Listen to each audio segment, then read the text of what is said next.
You are listening to PastThink.com audiobook. Please like and subscribe, thank you. Chapter 12. Tao Qian tries to hand over governorship to Xuanda 3 times. Cao Cao battles Lu Bu. It is the warrior Xiahou Dun who comes to Chao's rescue.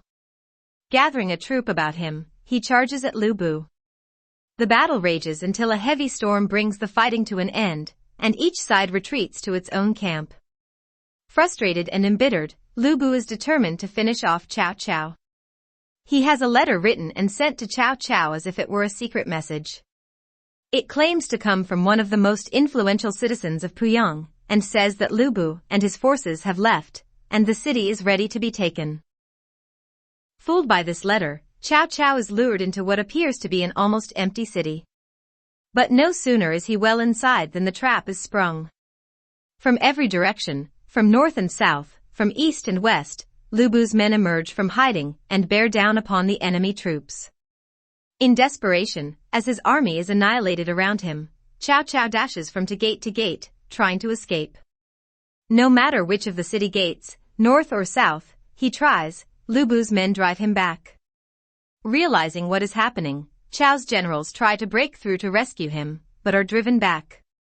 Now in utter despair, Cao Cao tries once more to escape by slipping through the north gate.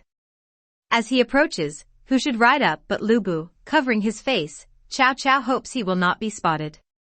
Imagine his horror when Lu Bu actually rides up and bangs him on his helmet with his halberd and asks where Cao Cao is. Cao Cao points to a horse and rider disappearing into the distance and says, "That's him up there, sir." Lu Bu rides off in hot pursuit, and Cao Cao turns and rides for his life towards the east gate. As he approaches the east gate, Dian Wei appears beside him and slashes a pathway through the soldiers, creating utter chaos. But just as Cao Cao is riding under the gate, a burning wooden beam crashes down upon his horse. Cao Cao tries to fend off the burning beam with his arm, but is badly burned in the process. In real pain and shock, he seems about to fall. Once again he is rescued by Dian Wei, who takes control of Chao's horse, and through the gate they charge to safety. By stages, moving as stealthily as possible, they get beyond the battle scene, until at last they are able to make their way back to their camp. In the light of such a disaster and such a trick, Cao Cao discusses with his staff what to do next. It is decided that they will resort to such tricks of their own. Cao Cao's men spread the rumor that Cao Cao has died. Assuming that this will mean Chao's men will be in chaos and distress at such a turn of events, Lu Bu decides to attack. This time it is Lu Bu who is caught in a trap, and his men are overwhelmed. Lu Bu barely escapes with his life. Neither side has gained the upper hand. It is in effect a stalemate. And so it is that a truce is declared between them.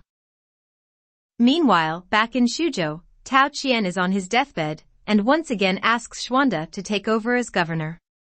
Once again he refuses, even when Tao Qian dies pleading with him with his last breath.